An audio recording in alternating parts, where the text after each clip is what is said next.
இண்டஸ்இண்ட் பேங்க்லயும் ஒரு பெரிய அப்டேட் ஒன்று வந்திருக்கு. அங்க வந்து எம்டி அண்ட் சிஓ புதுசா ஒருத்தவங்க வந்து அப்பாயின்மெண்ட் வந்து பண்றாங்க. அவர் பேர் ராஜீவ் ஆனந்தா வந்து இருக்கு. ஸோ ராஜீவ் ஆனந்தா வந்து யார் அப்பாயின்மெண்ட் பண்றாங்க அப்படின்னா ரிசர்வ் பேங்க் தான் வந்து அப்பாயின்மெண்ட் வந்து பண்றாங்க. So reserve bank of India நம்ம ஆர்பிஐ வந்து அப்பாயின்மெண்ட் வந்து கொடுத்துட்டாங்க. ஸோ இவர் வந்து அடுத்த 3 வருஷத்துக்கு எம்டி அண்ட் சிஓவா இங்க இண்டஸ்இண்ட் பேங்க்ல வந்து இருக்க போறாரு. இவரோட ஸ்டார்டிங் டேட் என்னைக்கு அப்படின்னா ஆகஸ்ட் 25 வந்து கொடுத்துருக்காங்க. ஸோ ஆகஸ்ட் 25 2025 இருந்து ஆகஸ்ட் 24 2028 வரைக்கும் வந்து இவர் தான் வந்து டென்யூர் வந்து ஓன் பண்ண போறாரு.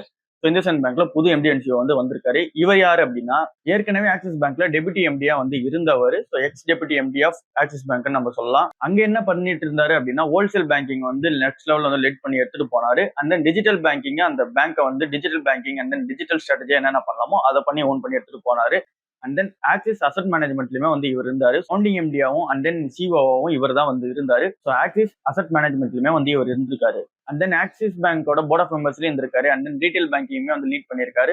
ஸோ ஓவராலா இவருக்கு வந்து ஆக்சிஸ் பேங்க்ல நிறைய எக்ஸ்பீரியன்ஸ் வந்து இருக்கு. சுமன் கட்பாலியா வந்து 2025 ஏப்ரலோட அவர் வந்து போயிட்டாரு. ஸோ நிறைய இஷ்யூஸ் வந்து கிரியேட் ஆச்சு இண்டஸ்இண்ட் பேங்க்ல. ஸோ அதுக்கப்புறமேட்டுக்கா இப்போ அந்த சீனியர் எக்ஸிகூட்டிவ்ஸ் தான் வந்து டாப் லெவல் மேனேஜ்மெண்ட் மேனேஜ் பண்ணிட்டு இருக்காங்க. இதுக்கப்புறம் வந்து ராஜீவ் ஆனந்த் வந்து லீட் பண்ண போறாரு இண்டஸ்இண்ட் பேங்க். ஸோ இந்த ஆகஸ்ட் 25 இருந்து இவர் டேக் ஓவர் வந்து பண்ண போறாரு பேங்க். ஸோ அதுக்கப்புறமேட்டுக்கு எப்படி லீட் பண்ணி கொண்டு போறாரு அப்படின்னு சொல்லிட்டு பார்க்கலாம்.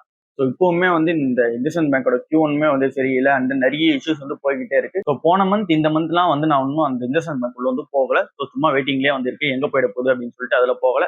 நான் அதர் பேங்க்ஸ் வந்து எனக்கு வந்து ஸ்பெஷலா இருக்கு. ஸோ அங்க போயிடுறேன். KDA and then south Indian bank போயிடுறேன். இந்த பேங்க் உள்ள வந்து போகாம இருக்கேன். ஏன்னா எங்கேயும் பெருசா ஏற போறதில்ல. ஸோ எல்லாமே இஷ்யூஸ் முடிவிட்டோம் போய்க்கலாம் அப்படின்னு சொல்லிட்டு வெயிட் பண்ணிட்டு இருக்கேன். பட் இப்பவுமே இந்த பேங்க் வந்து நல்ல பேங்காக தான் வந்து இருக்கு. ஸோ உங்களோட டிசிஷன் என்ன இதுலாம் எடுத்துக்கோங்க.